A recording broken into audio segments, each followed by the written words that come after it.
like, if you would have asked me 5 years ago if I would be riding at Annie Reynolds with you, Shane, Jake Telford, and doing podcasts about Ring Cow Horse, I would have told you lost your freaking mind. Like, it's amazing how Everything changes. everything can change and like, yeah.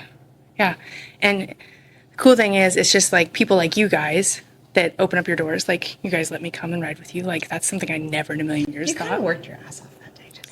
Well, I mean, it helps if you make yourself valuable, right? I mean, that goes in the lines of everything. Make yourself valuable. It You opens can come doors. back anytime you want and not have to work that hard, but like, I will do both. I'm happy to do both. Yeah. You have me back and you tell me to take pictures, I will take them as long as you get to coach me through some stuff. Yeah, for sure. No, that was a super fun opportunity. I really appreciated it. Cowgirl Kind is a beef tallow skincare business based on high quality, small batches made with care and intention. All ingredients are carefully and thoughtfully sourced for the highest quality. It is an incredibly effective product. Cowgirl Kind is locally owned and handmade by Melinda Kirkby. Visit cowgirlkind.com. At Arena Mindset, we are empowering athletes to transform their lives by cultivating grit, resilience, purpose, and authenticity. We believe the mind is an athlete's most powerful tool, and by overcoming the challenges of mental performance, they can build unshakable confidence and achieve success in every arena of life.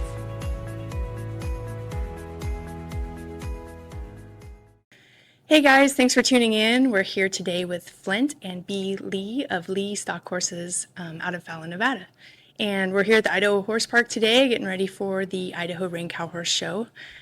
So yeah, I'm so excited to have you guys on the show and kind of introduce you to the people that don't know you yet. well, thank you.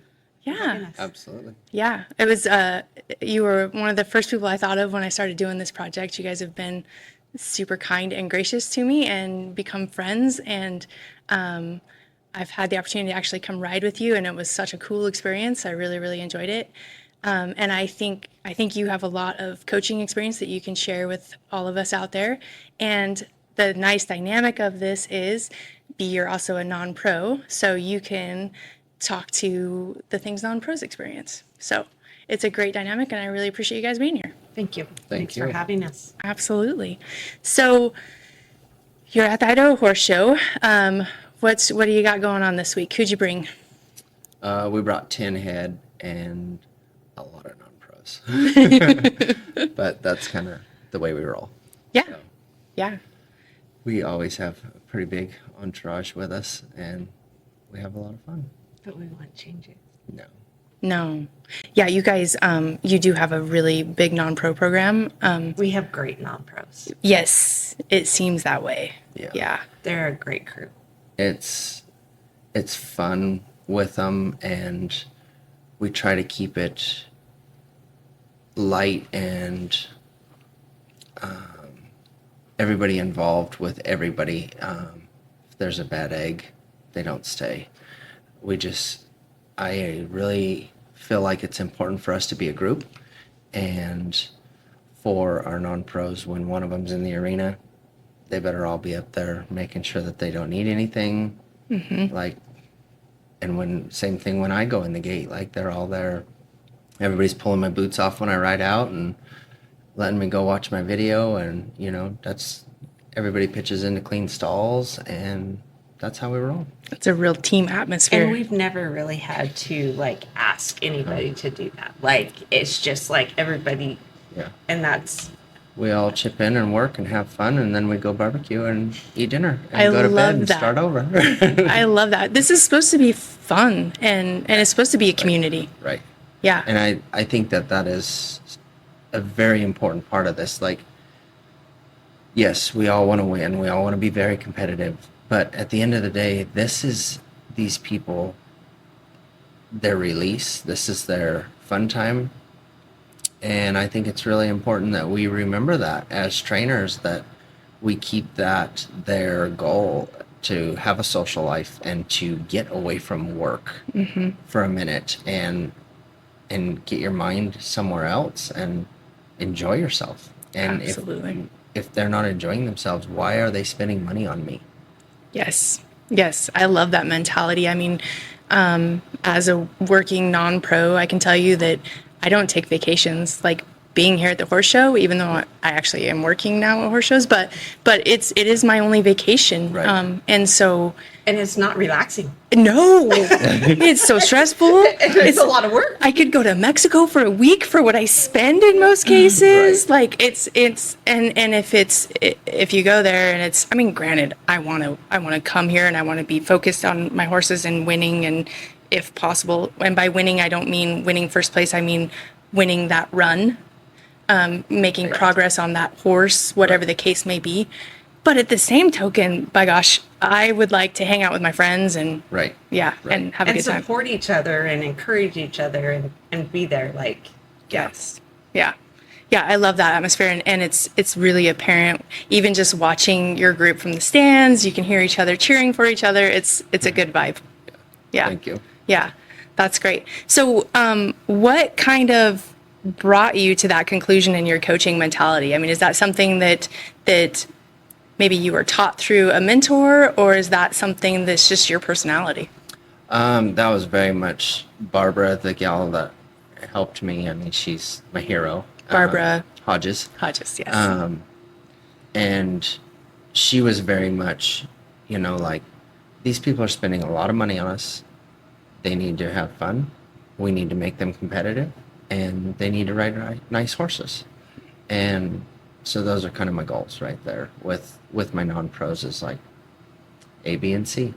It's a very clear program and one to live by, I think. Yeah, that's great. So I'd like to get to know you guys, where you came from, what got you started on this path. Let's go way back. So Flint, why don't you start us off and tell us where you were raised and kind of what your childhood looked like?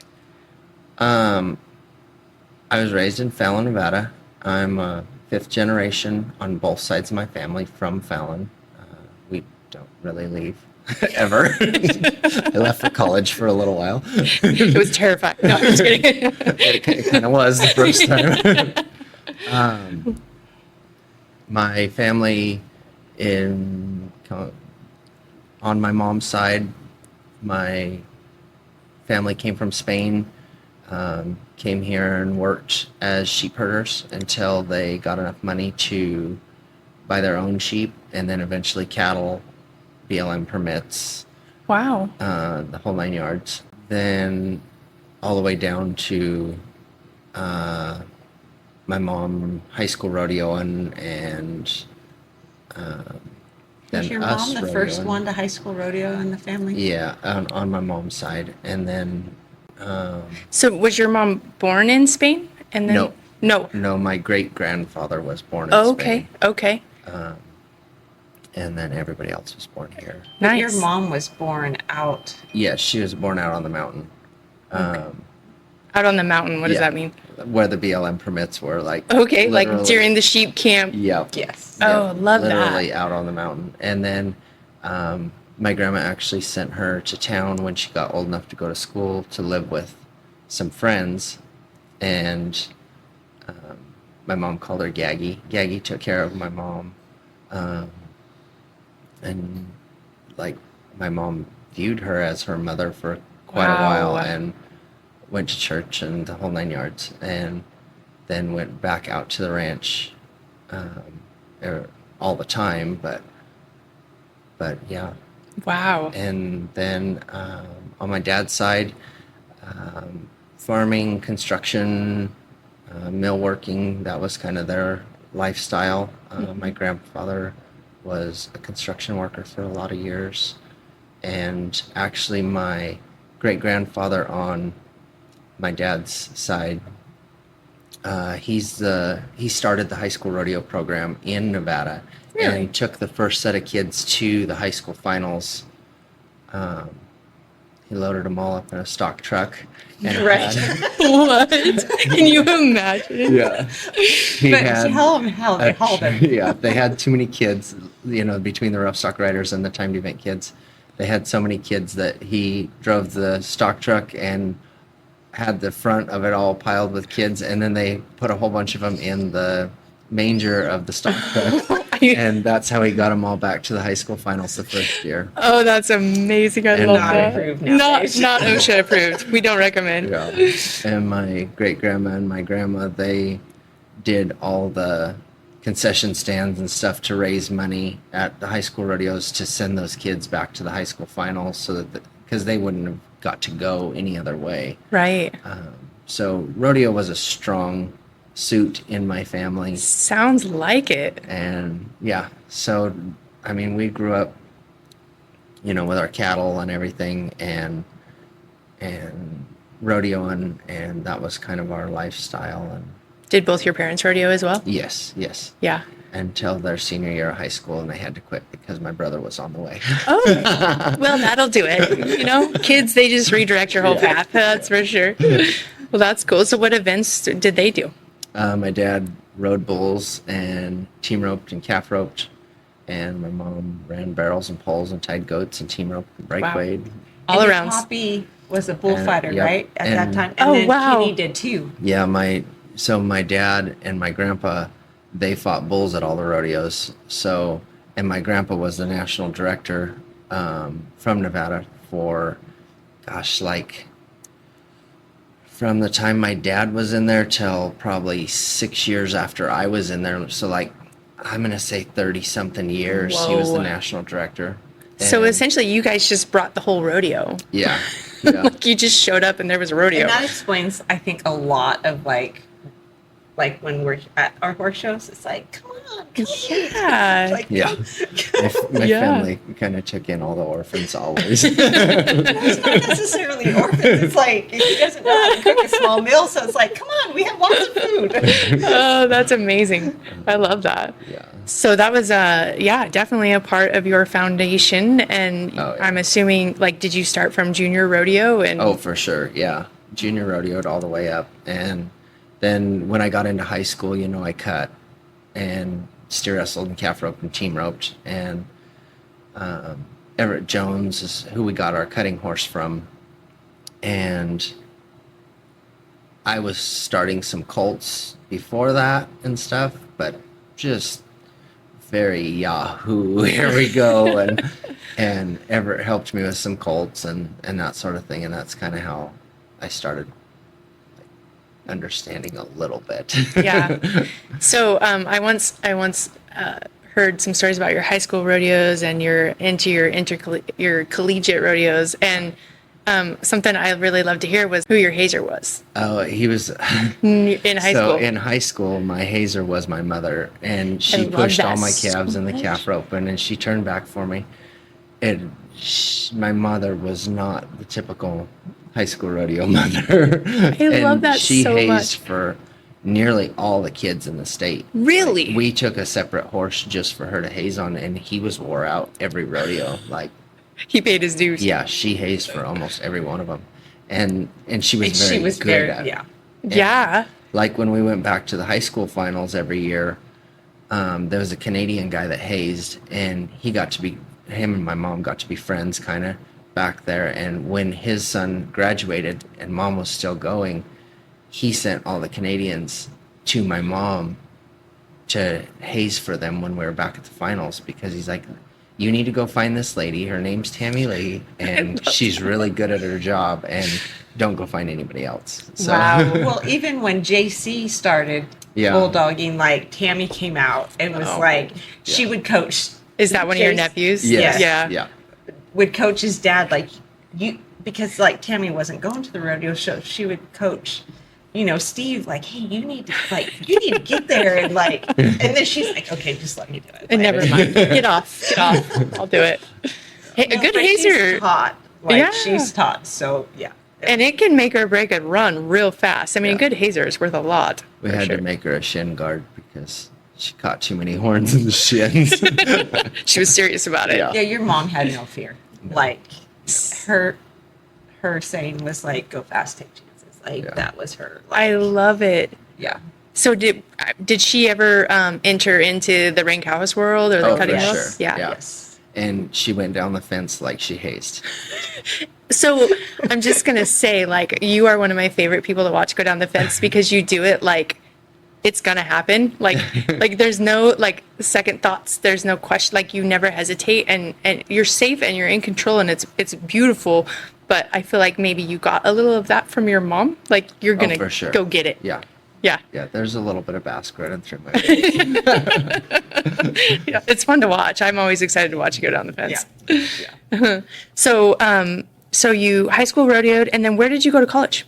I went to Kalinga for a few years, and then I went to UNLV, and I was on a full ride scholarship both places. Yeah. What events did you go for college? Calf rope and team rope and steer wrestle. And I wanted Three. to ride broncs really bad, all through high school and college.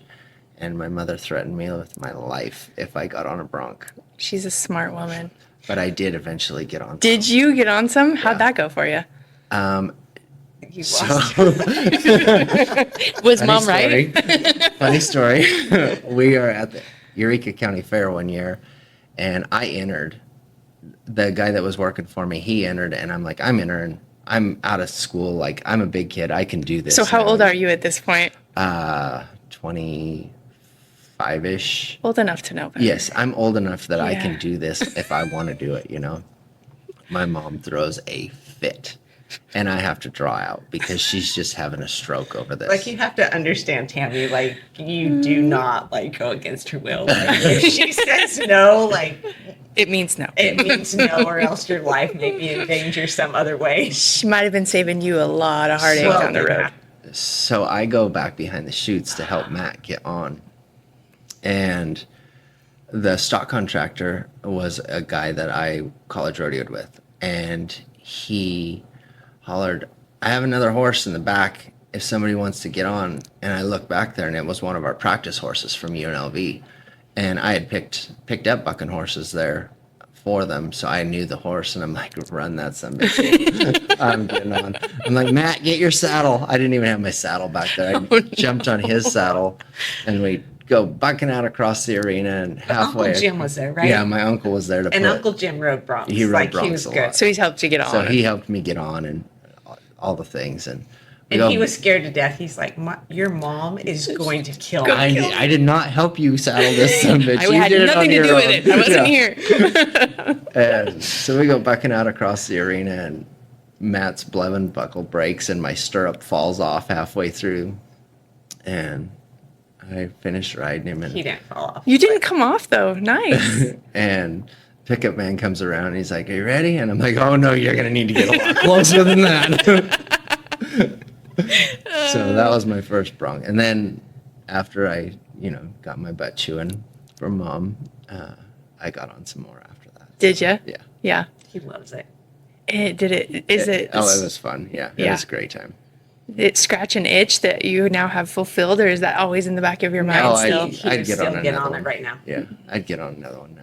Yeah. Yeah, like he almost got on one in Winnemucca, and I'm like, but it's hard because it's something that he loves, Yeah. and it's like I don't want to crush his dreams. Like if that's something he No. wants to do, then, Yeah. like I had took me a while to get there, and maybe it's probably because we don't have his mom anymore, and I'm like, okay, I'm not tough enough to tell him no. I need that backup. Well, it looks like fun, but yeah, I'm not that brave. I don't really like it when they buck. I try to teach them not to. Have someone else get on. Exactly. So, let's hear a little bit about your backstory, B. I'm from a little town in Northern California called Flournoy. There's three of us. I have an older sister and a younger sister. We grew up riding horses. My grandpa, Hugh Weston, he's well known there for being a horseman, dogman. He would take dogs and horses to Red Bluff Bull sell them every year. We loved to hang out with him. Like we couldn't wait to go. He worked on ranch in Durham and out west of Red Bluff, and like every chance we got, we just wanted to be with Papa. Like that was our Oh, that's thing. cool. And he died when I was in 3rd grade, and that was devastating. We gave a buckle away every year at the Red Bluff Bull Sale in memorial of him to the champion dog for like 20 years. Oh, wow. Like, and like my older sister Dee and I, like, we could talk about Papa forever and still just cry. Like, he was such a part of our life, like such a big impact. Like, Yeah. if that's anybody horseman wise, like that's what we always wanted to be. How cool that it was your grandpa, right? Yes. Like a lot of people find somebody like that, but it's not always a relative. So. Right. And like he took us hunting and fishing, and like we got to go to brandings. Like so like the year he died, he wanted to buy Dee and I colts and wanted us to start working with them. And then he actually had a massive stroke riding out with his crew, and he died on his horse. Oh. Like, that's exactly how he would have Yeah. wanted to go. Like, he was a phenomenal. Way better than in a Yes. hospital somewhere. Yes, he was very young. He was 62 or 63. Oh. So, yeah, but it was so hard. much fun. Yeah. Yeah. So, like, the horsemanship and being around horses, like Mom and Dad were very strict about like what we did and how we did it. But so never competed. So did your parents have horses? Did they ride, or was it just grandpa? Dad rode. He trained some horses, started some horses for family and friends, that type of thing. We had a little small herd of cattle that we seemed like we moved them every weekend from one pasture down the road to the next. Maybe they were just trying to keep you busy and out of trouble. Hey, it worked. Like Dee and I, like my older sister, we loved it. And Risa, like my dad, like if I had a bad day at school or something, and I remember after work one day I called him and he's like, "What's wrong?" I'm like, "I just had a bad day. I just want to come home and ride." And like I got home, he had my horse caught for me, and like I could just, and we had wide open spaces, not like Nevada, but like we had places that we could go ride, and like I'd just be gone, and it just like soothed my soul. And Mom always told me, like, if I was grumpy, she's like, "Just go ride, like just get out of here, go ride." And she said, like, I always came back with a completely different mentality, like life was better. Does this still have that effect on you?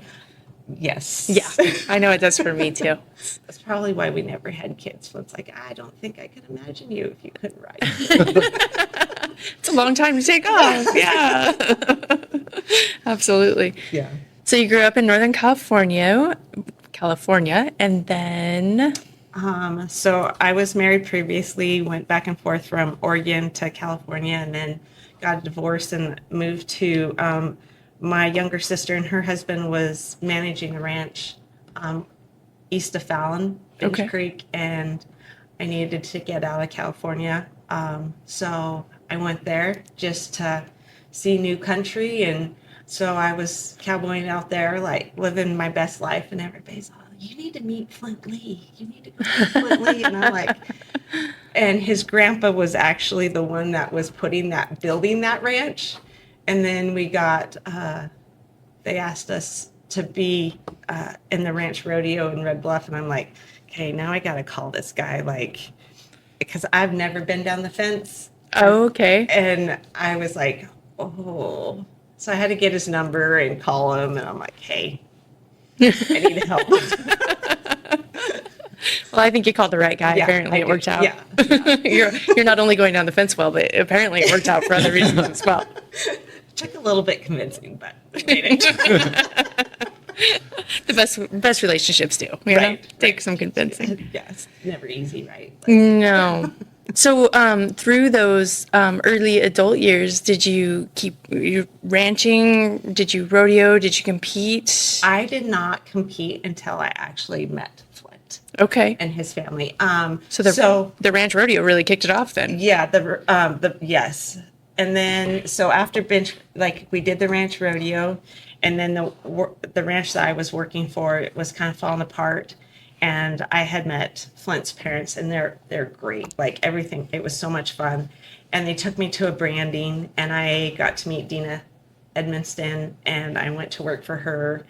And then, so I did a little bit. I just, warmed horses up for her for cutting and stuff, and kind of got around that way. And then, but yeah, I started ranch. We did brandings, and that was like, they'd have to give me a drink. I'd get so nervous. Like, I'd just sit there. Kenny's like, here, have a drink. Like, You have to rope in front of everybody? and my arm would just turn to noodle. I'm like, I'm never like, I did sports. I played volleyball in high school, and that was probably my only sports I did. So like competing was not. And then like I've always wanted to do it, but like getting out in front of those people was so scary. It's so scary. Everybody's watching, and then you realize later that Yeah. nobody's really Right. paying that much attention. Right. Unless they're there because they really love you and are Right. watching because of that. Right. They're probably not really paying attention. Exactly. Yeah. Yeah. So it Yeah. took a little bit for me to get, Yeah. yeah. It works a lot better when I'm on the ground first, and then the competitiveness kicks in, and then I kind of forget about the crowd. But that's what I had to do, like on the ground first, like, and then like I could kind of sort of, yeah, I still Kinda struggle hone it with in. the whole roping thing, but yeah, it's fun The roping thing's hard. for some of us. Yeah, for me, it was. I don't know. I did She some- struggles all that. I feel like you actually are pretty good at it from what I've seen. You still do a lot of ranch competitions. I love it, but I have it in my head that I really need to practice. And so, like, it's one of those things, like, we can go to branding and I can rope, but, like, then I start mentally thinking about doing it in competition, and I get all nerved up, and I'm like, I don't know how to rope. I don't know how to heel. Like, and I'm like, knock it off. You just did it. But it's, like, it's a mental game. Yeah, you gotta just live on that muscle memory and stay Yes. out of your conscious Yes. mind. Shut Yes, that thing exactly. down. Yes. That's easier said than done. Yeah, though. I'm working on that. Yeah, me too. Me too, trust me. This episode is brought to you by 27 Equine Marketing, the Northwest's premier equine photography and videography company, specializing in conformation and black background photos, as well as quality show reels and sell videos. For premium content, contact us to highlight your equestrian program. 27 Productions, creating digital content for the Western world. From music videos to Western wear and product promotion, we create engaging materials that connect with your audience. So, Flint, how did did you start after college? Did you go work for other trainers and kind of do the assistant gig for a while, or? So when I was in college, every summer when I would come home, I worked for Dina Edmonston, riding the cutting horses 3 days a week, and I worked for Barbara Hodges riding cow horses 4 days a week. And like at Dina's, I loped horses and got them ready and turned back, and then she would let me bring one of mine, and she would help me with it every day. Oh. And then at Barbara's, at first I just saddled horses and trotted some around and stuff, and she had another assistant there, and her also. So I was the fetch. You were the low man on this Yeah. totem pole. So that's what I did in my summers, and then my last year at college, when I got done college rodeo and at the finals, she said her assistant had left, and she said, "Do you want the job?" And didn't really have anything else planned because my degree was not what I wanted to go do. So what is your degree in? Landscape architecture. Okay. And what I wanted to do with that was build equine facilities like South Point, like, those kind of things. But after I graduated, I was like, I don't want any part of this. Yeah. Yeah. So I went, and the whole reason I went and rode with Dina and Barbara was I wanted to train calf roping horses. That was what I really wanted to do. But I didn't want ill-broke, rope horses. I wanted them broke, and I wanted them to handle themselves well, and I wanted to rope calves. So I was working for them to try to get better so that I could build calf roping horses. And then I didn't get very many calf roping horses built. Just kind of detoured you right over here, huh? When I started working with Barbara, the one thing that was really cool about her is, like, when we started, we'd go to a show and she put me on everything. And like, we'd get up early and warm up all these horses, Barbara and Robin and I, and they were just handing them to me one after another after and get back in there, get back in there, get back. And Wow. I have no clue what I'm doing. Like I am Like sending it in the show pen? Oh yeah, for sure. Oh. I am Yahooing shit around. I mean, Full- going fast full and ranch hand doing style. some stuff. And they're just like, get back in there, do this a little different, do that a little different. But she was so encouraging all the time. Like I can still hear her voice from the gate, you know. She doesn't go very often, but when she does, like I don't hear very many people in stands. I always hear Barbara. Yeah. And You know, it's not often that you hear that being an assistant experience. Like most of the time you kind of have to go through the ranks, earn that right to show one horse, Right. prove that you can Right. handle it. And so that's such a Oh, unique no. experience. She threw me in, no clothes. Swim. Go for it. Just swim. So do you remember the first time you walked Oh, in the for show sure. pen? Well, Yeah. tell me that story. Well, I had shown a tiny bit. So to back up a little bit, Everett Jones, the guy that helped me with my cutting horse, and we started some colts. In, I want to say my junior year of high school, he had a horse that I believe it was a 4 or 5 year old. It was a Derby horse that somebody else had trained, and they kind of got into a squabble or whatever. He brought the horse home, and he's like, "You're gonna show this horse," and I'm like, "Okay," but he wouldn't. Like I had never been down the fence before ever when we went to the show. Oh, wow. Like I watched it Never, a little- and just No. at a show the Yeah. first time. Yeah, no, never been down the fence. And I'd never ran a reining pattern other than Oh my in gosh. practice there. You at really his got house. thrown to the wolves. Yeah, I had cut before, so I kind of knew what to do in the herd work. And we got to use our hands now, so that was cool. Right? That helps.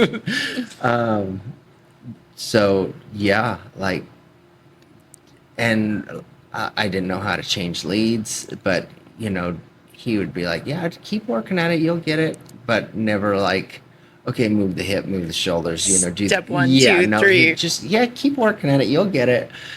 So here we go. We load up and go to Winnemucca, and I got through my reining run, but I forgot to back up at the end. Oh, no. And went down the fence. You know, I'm sure it was wild, but got a score. You know, Didn't die, obviously. didn't die. You know, I wasn't afraid to go fast, No, so that wasn't I a problem. don't think you are. Nope. And the little horse was trained very well, so like he took care of me through the lead changes. Nice. When I pulled, he stopped. You know, like he was a nice little horse. Yeah. But that was my very first experience in the show pen. And then Everett passed away, and my dad had a little flunk out cutter paint mare. She was like solid white medicine hat paint from Smoky Pritchard, and so that was my second one, and I didn't have any help with her. I was just Winging it. Here we Just go. winging And it. she was bloody fast. Like we had the fastest reining patterns ever, ever.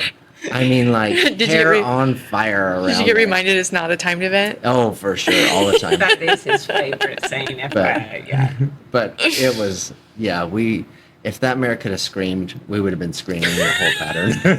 Like a full on Oh, yeah. war cry Oh, yeah. with her medicine hat. Oh, like yeah. you had a whole thing. Yeah, it was quite the scene, I'm sure. That's funny. But that's how it started, and then Barbara, you know. So I had been in the pen a tiny bit, but I had no clue what I was doing, and she was just like one after another, like, get in there, fix this, fix that, do this, do that, go again, go again. Mm-hmm. Like, I can remember going to Winnemucca to some of those shows, and then we did the herd work in one day, and then everybody came back, whether you were on a bridle horse or a snaffle horse or whatever. It was just random draw of all of them. So like, I might show a hackamore horse, a snaffle horse, a two-rein horse, a bridle horse, you know, just all mixed up in the same. And I can remember going in the pen like 16 times in one day. What? Yeah. How old are you at this time?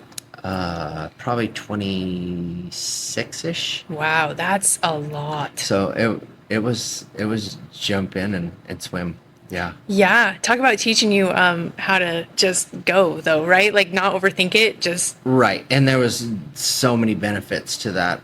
But at the same token, I think a lot of people that were in different programs, you know,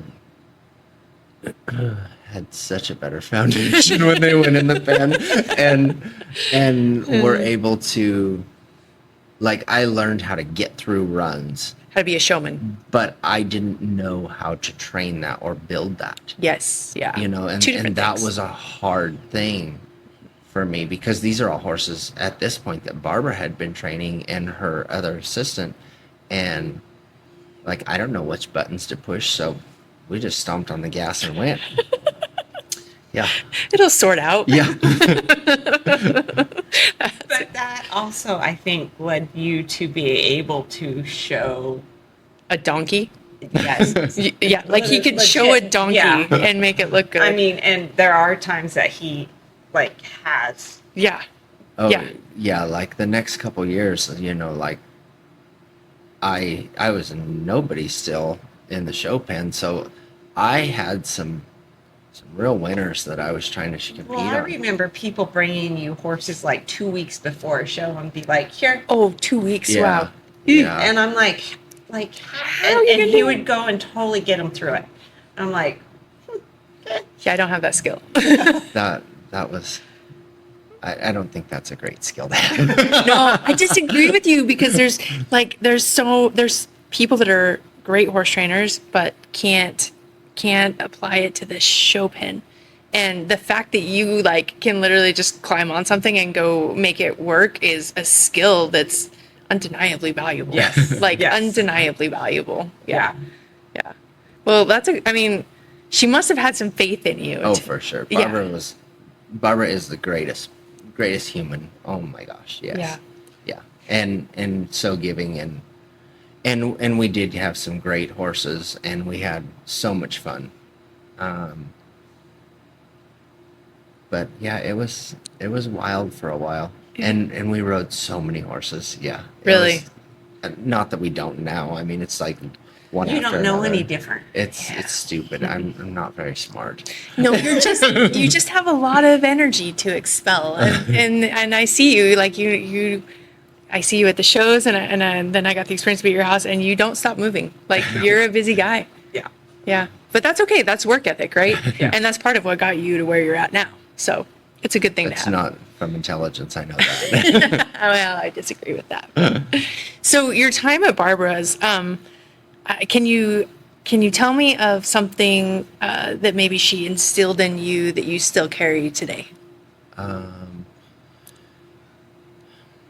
Probably the non-pro thing. You know, all of her horses were non-pro based. You know, like she didn't have very many horses that were strictly hers to show in the open, and so I guess I kind of grasped that because that's kind of our area. Mm-hmm. There's not a lot of people that are like, here, I want you to build an open horse, and I want you to show it till it's done being a bridle horse.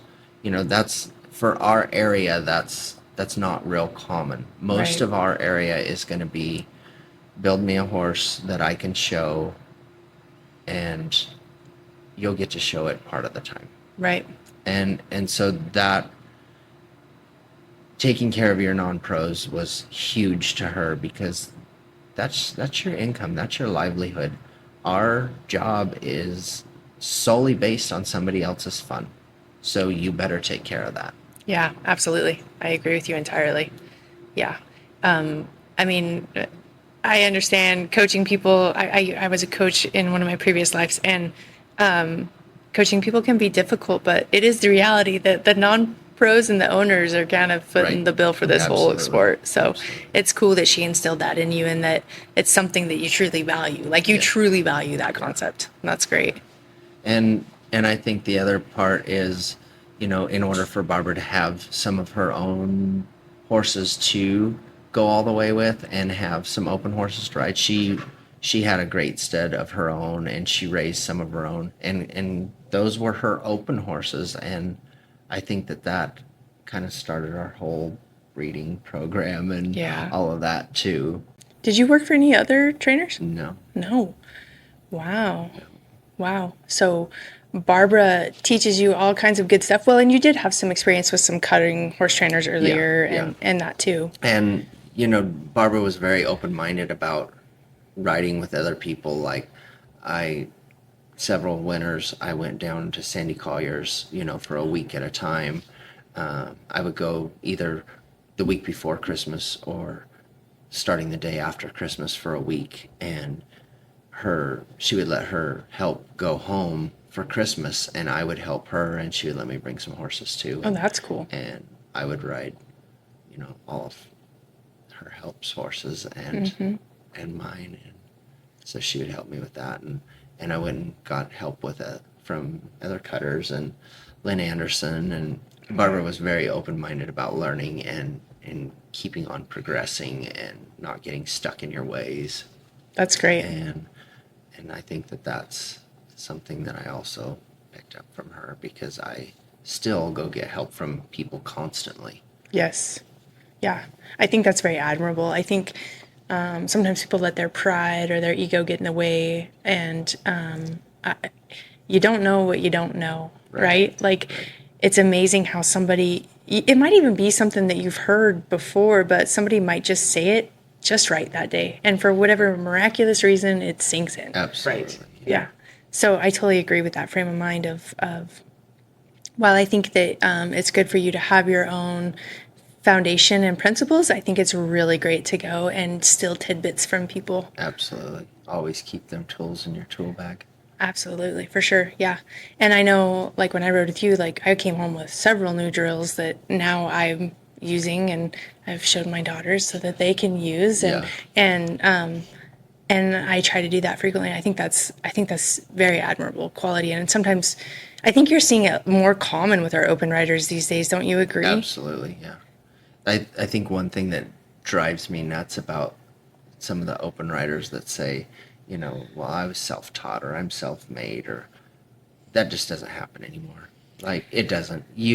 There's so much social media help out there from the internet and Facebook and yada yada, and that's just not the way our cow horse community works anymore. Everybody helps each other and tells each other, hey, dummy, get off your ass and do it right. Right, absolutely. But I think that's the great thing about, like, the cow horse world is, like, Absolutely. everybody's there to support and help everybody. This is hard Agreed. enough as it is. It is so hard. And that's one of my favorite parts about, like, hanging out around the warm-up pins or being here during schooling is you hear so many conversations between open riders or open riders talking to their non-pros or whatever. Like, I'm like probably the creepy stalker lady that's like eavesdropping in on the conversation. Like, it's probably really creepy and odd, but seriously, there's so much valuable information being passed around. Oh, for sure. You're missing out if you don't. Oh, for you sure. don't. And every one of the open riders are very approachable, even if you're nervous about doing it. I can remember being nervous about going and talking to Todd Bergen, and like, he looks grumpy. I don't want to talk to him. And then the first time I did, it was actually here in Idaho. I came for the reining and stayed for the cow horse, and me and Todd were the only ones that did that. And I was actually talking to Aaron, trying to get information out of Aaron about Todd's training program. Going through the assistant at the time. And she's like, why don't you just go talk to him? And I'm like, okay. Can I? And I went and talked, and then like the next couple of days, like, he helped me so much, and it was so much fun. And he's like, we're going out to Annie's to go down the fence. You want to go? And I'm like, yeah. Annie Reynolds? Yes, of course I do. Yeah. And I had my, old red 6-horse trailer that I was sleeping in. Didn't have shower or anything, but baby wipes will do, I guess. They had showers at the fairgrounds, so that was good enough for 2 weeks straight. For sure. No, and you're so right. Like, and it's almost refreshing or reassuring to hear you say it, but I, as a non-pro, I'm sometimes very intimidated to talk to, or even like early in the days, I wouldn't even go in the warm-up pin. If there were open riders in the warm-up pin, I couldn't even make myself go in there. Like, it was terrifying. And I remember specifically one night in Winnemucca, I was having a particularly rough time. I was riding a new horse that gets pretty strong in the rundowns, and I was trying to understand what I was doing to have my electric seat run him off. And I remember just like being mortified because there were, there was Jake Telford in there and Dan Rozier, and there was like 4 people in there that I was just like, oh my gosh, this is so embarrassing. And then, I think maybe Nick Dowers was even there that day or something. But I remember when I finally got off my horse and I'm talking with my coach about it, she's like, have you not looked around? Like, every one of them is so focused on schooling their own horse, like they have not even remotely noticed you. Like, what, like, they're not just sitting there ready to judge you at every win. Right. They're there doing their job. And then, like you said, also, later in my showing years, I've learned, like, coming up and talking to you guys, and most of the time, as long as you're not in the middle of something and you're polite about and respectful of your time, you're probably going to be pretty nice to talk to and maybe even have a little feedback. Right. But it's hard to really grasp that as a non-pro sometimes. And I try to be very cautious in the warm-up pen. Like, if I see somebody new that I haven't ever seen at the shows before and stuff, like making them say hi, how are you doing? That's great. Is your day going good? Like, I try to make a point of that because I know How how intimidating. intimidating that can be. So, Just yeah. like I said, I kind of got thrown to the wolves, and Barbara wasn't going a whole lot to big shows when I started working for her. And so, like, there's all these people and I know their names, but I don't know them. And Barbara was pretty to herself, so she didn't really know them or have a social connection with a lot of them that way either. So I really had to come out and be like, hi, this is me. Can you help me? I'm retarded. No, I totally hear. I mean, it's just like I said, it's really reassuring to hear you say that, because, and that was honestly the point of this podcast is I have been very fortunate through my career with the marketing side of the world to get to know you guys on a better level and realize that, no, you guys are just really cool people. Like, all the open riders that I'm around are Some of just us just really weird. well, weird's cool too. I like weird. And I feel like that, I think more people need to see that and realize that Absolutely. you guys are just people out there doing your best. You just have more experience than we do, right? You've got And- better tools and more experience. Just because we're in the open and we're, doing moderately good doesn't mean we don't still have some of the same feelings as you as non-pros do. There are still people that intimidate us. There are still people that we look up to as heroes that we want to be like. And there's still people that we're like, I don't want to be anything like you. Right. Yeah.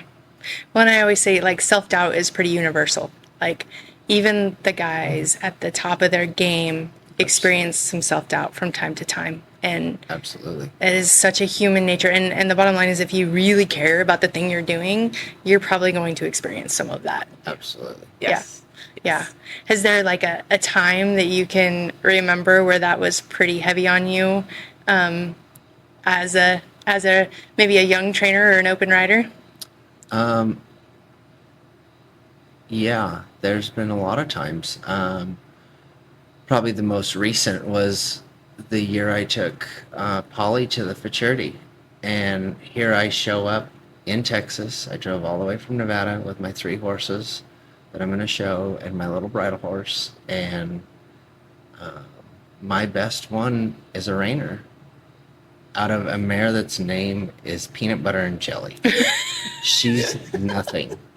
And I love her name though. a pale face done it, and like, here I am gonna go try to compete with the cow horses on my reiner out of a plow horse mare. And Who you really didn't really feel like she necessarily tried until Reno, like when you went down the fence. Yeah. Like, and that was A month before, yeah. No, a week. A week before I left for Texas. Oh, Yeah, Yeah, and we I don't didn't plan have ahead. spots bought. I bought all my spots before I went. And the more I was back there, the more I settled in, and the more she settled in, and the more confidence I got with that mare. And the night of the finals, it was just like, we didn't do very good out of the herd. We were a 211, I think, out of the herd. And I'm watching all the limited and intermediate people show, and I'm down there a ways, and this feeling came over me, and I'm like, tonight's gonna be our night.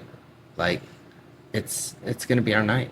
Like, I can feel it. And she was great in the reining. I ran her hard, and she stopped really big. She turned really big. Everything was good, and I was nearly last down the fence, and I think there was a 2:23 leading it. So Wow. pretty big run. Pretty And big run. I stepped out there and started boxing my cow, and like, I can feel her not connected. And I have my friends on the side, and they're like, you need to go, and I'm like, I can't go right yet. Like, I can feel she's still scared. And so I make some more turns and make a couple more turns, and I'm like, okay, I have to go. And as soon as I stepped her to that cow, I felt her just like lock on, and I'm like, okay, we're good. And that sucker ran so hard. I remember watching. So Yeah, hard. Yeah. I remember watching that fence run. It was not easy. And like, I go down there for that first turn, and we are just honking on, and she drugged her tail and came through that turn, and that cow kind of beat me out of there, and I'm like, holy moly. And she gave me so much, and it was just like straight out. Like, her nose was out, her ears were back, her tail was out. Like, we're just She's like, in "I this got line this." running as hard as she can. And we get the second turn, and I really should have taken a third turn, but we weren't in a good position to do that. And I flew to my circles, and we hauled ass through those circles too. And it was just, I knew, like, she did it, and we had the highest fence run of the fraternity that year. Holy mackerel. Yeah, it was. So here's a time where you feel like you are in over your head, maybe don't belong. Right, absolutely. And it turned out to be one of probably the better days in your career. Oh, for sure. I think the only other time I had, or one of the other times that was very distinctive, that I had that feeling come over me, was here at Idaho when I showed 47 down the fence, and we barely made the finals that year. And Lynn Anderson was right ahead of me, and she came out and high-fived her on the way out.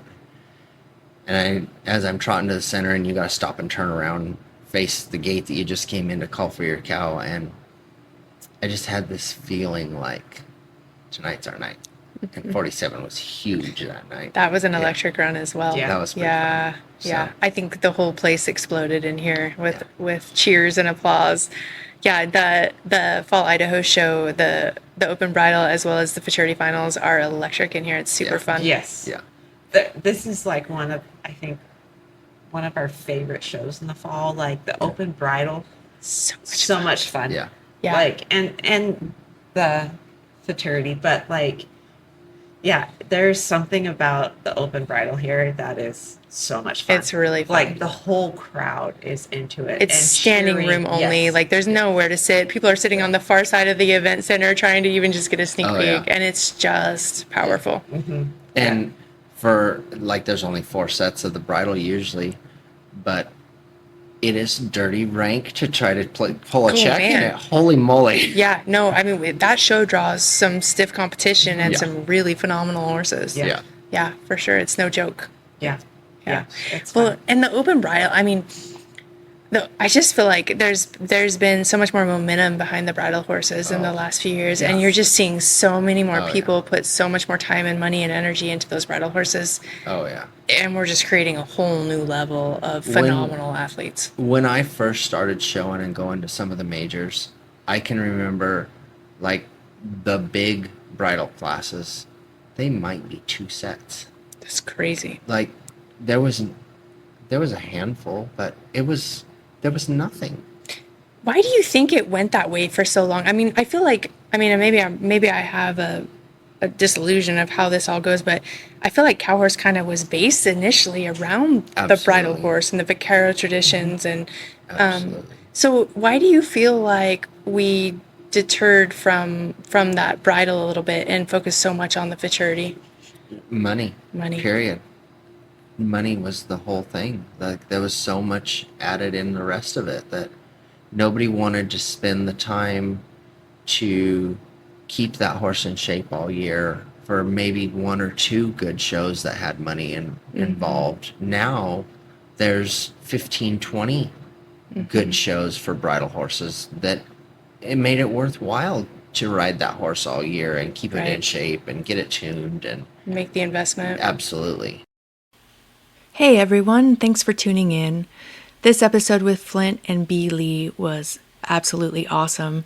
And because of the amount of amazing content that we got, we actually decided to split it into 2 parts. So thanks for tuning in to part 1, and don't forget to check back next week for part 2. Thanks for coming along for the ride, and don't forget, use more leg.